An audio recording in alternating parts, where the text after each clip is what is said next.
Hey guys, it's Shaylin Marie, and I'm back with another speed build. This time I'm accepting Plumbella's shell challenge.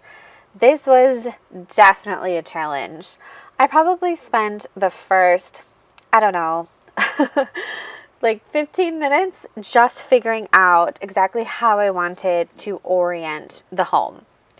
After that, I placed it on the lot that I thought fitted the best and in a neighborhood that I felt fit the aesthetic of the house that I was planning to build. And then I started adding the roof and choosing the design elements such as this amazing emerald green siding.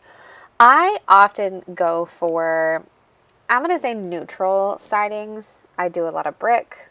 I do a lot of grays and blacks and whites. I often choose, like I said, I often choose brick, but sometimes, and lately, I've actually been looking a lot at this sort of like shaker siding. And I just thought that this was really perfect and really fit the sort of homey, cozy vibe that I was going for. Something to make this rather large home feel really lived in and something that a family would choose for themselves.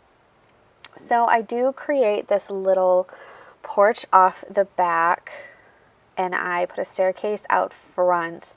I chose this little area where it juts out as the area for the front door because I really liked the way that it looked and I felt like I could get the kind of, I could get away a little bit from the castle aesthetic. I often do curves or rounded parts of houses, and it always ends up looking a little bit like a turret. And I wasn't necessarily going for that vibe. I wanted something a little bit more traditional because I don't often go that route with my designs. I did end up choosing the Strangerville windows. I liked the way that they picked up the darkness from the foundation in the house. And I liked that I could get these really modern full pane windows into the little part of that house that juts out there on the left if I stuck with the black color that I used in that foundation. So that's really sort of where the inspiration came from. I did like using a mixture of siding, so I do use a little bit of stonework on this area that juts out and on that little bit around the front door, and then stuck with that emerald green shaker siding for the rest of it. I am not sure really what inspired this build other than just actually looking at sort of the layout of it and trying to think about what I could put in those spaces that would fill the space in the most natural sort of way. I have been really looking forward to doing a shell challenge. I have never done one before, and so this was something that I was really into, and I was really glad to have the opportunity to have a chance to participate. I'm also realizing that I think I maybe use the dark brown. No, those are definitely black. I don't like that the swatches of black don't match, and sometimes they look charcoal or even like a really dark chocolate, depending on how the lighting hits them. Because the blacks from the Strangerville windows and then the more modern full pane windows that might be just base game, if I'm recalling correctly, they don't match. The swatches don't match. I did add this little bit of roofing over the top of those windows because I do end up using that space as a bedroom and I thought it would provide a nice bit of shade. I also added like that overgrown ivy, and I believe that might be from, I don't think it's the one from Island Living. Maybe one of the other like location-based packs that we have, but I liked the way that it had this way of looking almost like more traditional like ivy without being necessarily like stuck to the walls, because I've done that a lot in recent builds, so I was looking for a little bit of a different vibe. I really wanted to make this look like it was well kept but not overly manicured. I didn't want it to look like, this is a family that spends a ton of time like doing yard work and things. I wanted like a few plants that made it look like a really cozy sort of home.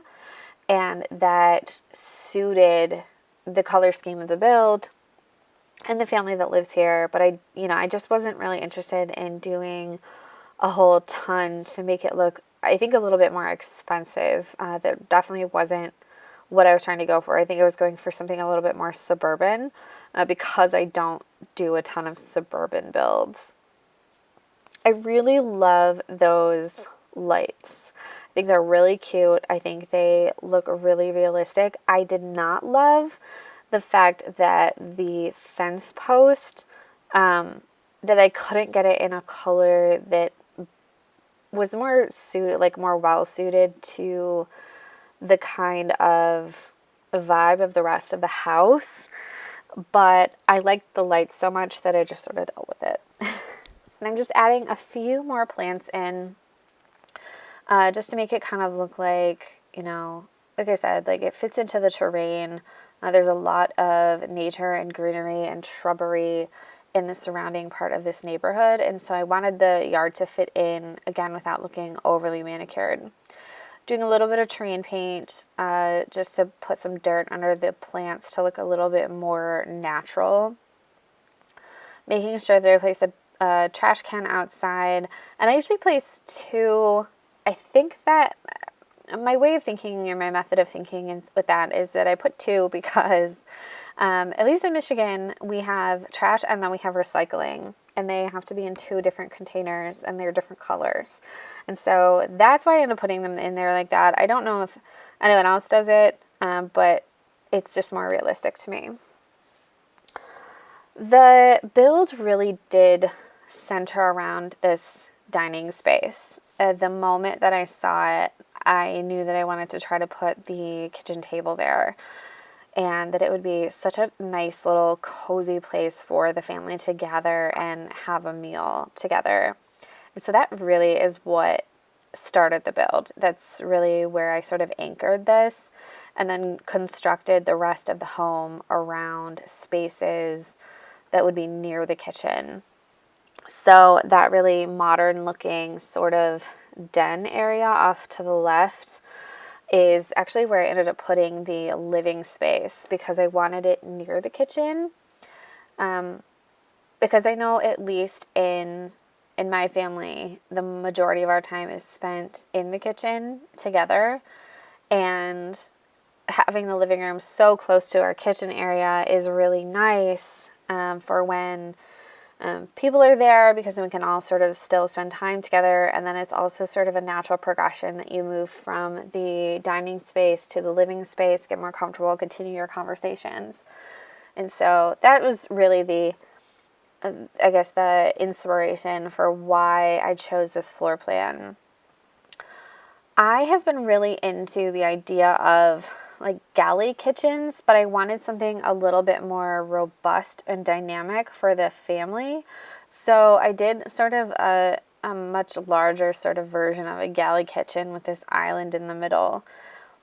I like the idea that there could be multiple people in the kitchen working, that people could be spending time around the island or sitting in the dining space and still participating in conversations, and that, you sort of walk into this very homey area of the residence. I thought that was really cool.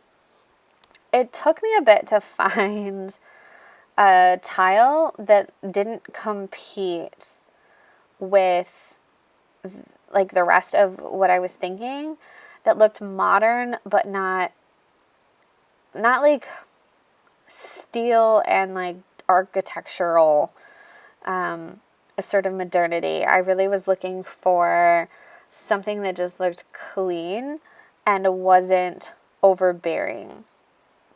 And then I do toy around with putting this staircase here. I end up undoing all of this in just a few minutes, so I'm not really going to explain it.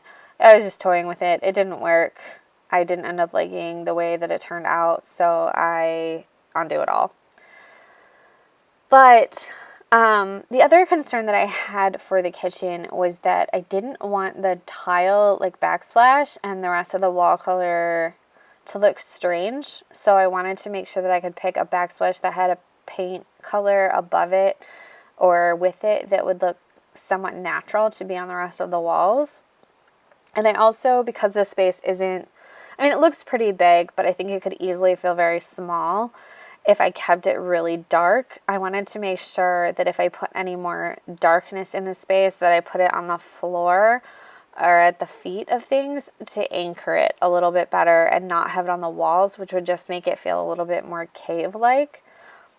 I put those plants on the wall. I had this idea that maybe like the mom has like a little herb garden, and you know, she would go over there and maybe snip some fresh herbs from her little plants there while she's making dinner. I do put a spice rack up. I put the pans on the wall. These are two things I do very consistently throughout all my builds. I do hang the knife rack, which I don't often do. I also put those containers up, but I size them down because they're so large. I just feel like they can look really strange and out of sync with the rest of the stuff in the kitchen. They can just look really large and not necessarily scaled appropriately for the rest of the items that I put in the kitchen. I also like this idea that this family would have like the good plates, and that maybe they were, you know, in the midst of gearing up for a really fancy dinner. Maybe they have people coming over, and so they are pulling out like the good china that they don't use every day. So that's why I put that box of dishes there. I ended up changing that door because I realized that the door wasn't actually 2 spaces on the grid wide. I don't know what I was thinking originally. I guess I thought it was larger than it really was. I end up going with these very, very rich wood tones. Again, trying to keep this idea that it's a fairly traditional home. It's something that looks pretty traditionally modern. You know, has a few pieces like the bookcase that sort of looks like it's from IKEA, and they're sort of choosing like different pieces of furniture, but all trying to keep them in the same sort of tones. And they have like, you know, they've spent some money on like a really nice couch, and they've, you know, maybe thrifted these really nice chairs, and then they found like a cheap coffee table and put their TV on it, and just sort of like mismatched things but kept them all in the same tone. And I also really loved the way that really warm tone of like almost like that like wood color. I liked how it contrasted with the black rug, the black windows. I just thought it looked really nice. And I don't often get to use those chairs, and they're my favorite chairs. A close second for chairs, I think, might be the tiny living chairs, but I just really adore these ones, especially the polka dots. My mom is obsessed with polka dots, and so every time I put them down, I sort of think of her because I think how much she would love those chairs. Yep, and there's the IKEA bookcase. And then I'm pretty sure, yeah, I put some shelves in next to it to sort of make it look a little bit more built in, to make it look as if, you know, they have pieced some IKEA things together to make it really fit into this space. I know that there are a ton of IKEA hacks out there. Pinterest is full of them. People who have taken things from IKEA and really tried to like you know, like flip them upside down and like hook them onto other pieces. I think my parents did that with a desk that they have, and I just think it's really cool. So I tried to create something sort of similar that would continue to give them more storage for clutter and look like, you know, they do have children, so I can put the little toys in that little flower pot that looks like, you know, they made it in school and brought it home. You know, an open journal, some pictures, just like, you know, the cookbooks, just all kinds of clutter items that make it look a little bit more homey and lived in. I do find a little bit that the clutter items in the game are lacking. I used to be really content with them, but I find as I continue building and I'm increasing the number of builds that I'm creating all the time, I'm getting a little tired of the same clutter items over and over and over again. And even the ones that have different color swatches and come in different colorways, it just feels a little repetitive. So I'm really hoping that maybe with the next pack that comes out, maybe we'll get a few more clutter items, because that would be something that I know for me would really enhance my gameplay. Because I just think that the clutter items that we have don't always go together, and so I find myself just choosing like the same ones that I feel like look pretty. They look basic enough that they fit into the space without being overtly designed or like overly designed. Oh, I also tried putting the office here originally. I know I said before when I put the little awning over the windows that this is a bedroom. It just turned into a bedroom. I end up deciding that I don't want the office to be here, and I sort of put the office in an open space next to the staircase. So everything I'm doing right now doesn't actually matter, because I undo it all pretty quickly once I end up figuring out that there's no bathroom on the first floor, and that you can't get to this other room on the left-hand side of the staircase where I just placed that light. You can't get to it unless I create a hallway sort of in front of that little office area. So I end up just like I said, just undoing all of that and realizing that none of that's going to work. So I end up creating just like a half bath in this space, and then creating a doorway into that bedroom, because I end up putting a couple of child bed or single beds in there and decorating it as if it's like, like the family has either like twins or they have two little girls, and that's where the little girl's room is. This is definitely a different build for me in the sense that I put all the kids' rooms on the first floor and I put the parents' room on the second.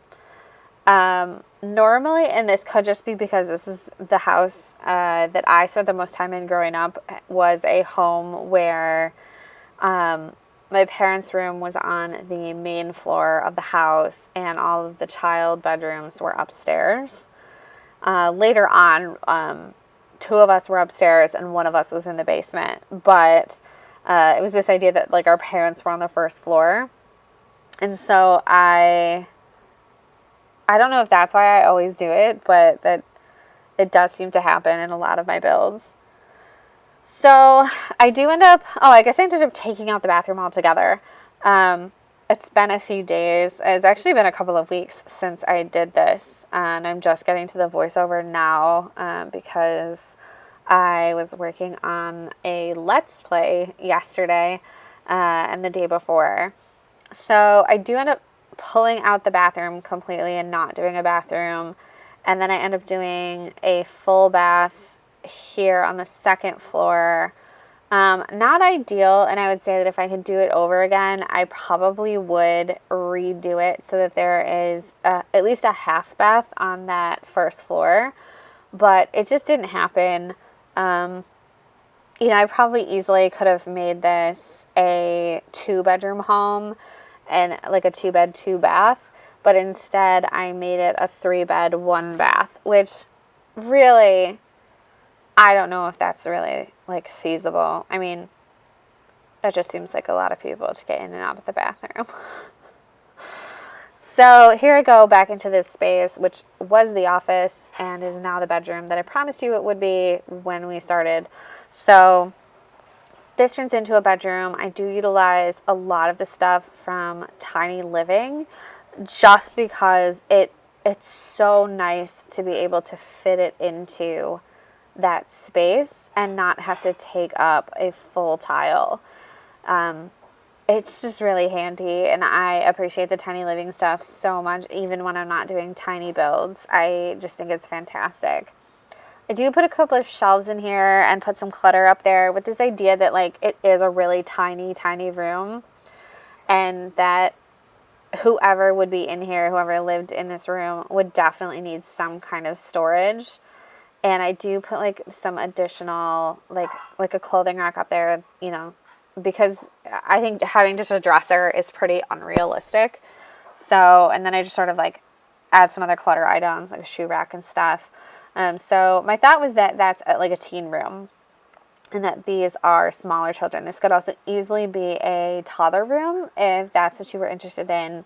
This is in the gallery because it is for Plumbella's Shell Challenge. So if this is a house that you're interested in playing with, just know that like this definitely could be a toddler room or a single bedroom if you're not playing like family style, and then that other bedroom, either of these bedrooms could easily be turned into another bathroom. So the house is definitely one that I think lends itself to a lot of different floor plans. This is what came to me when I was doing it, and I really had sort of a lot of fun with it. I put the little fairy lights in and put a couple of stuffed animals at the ends of the beds.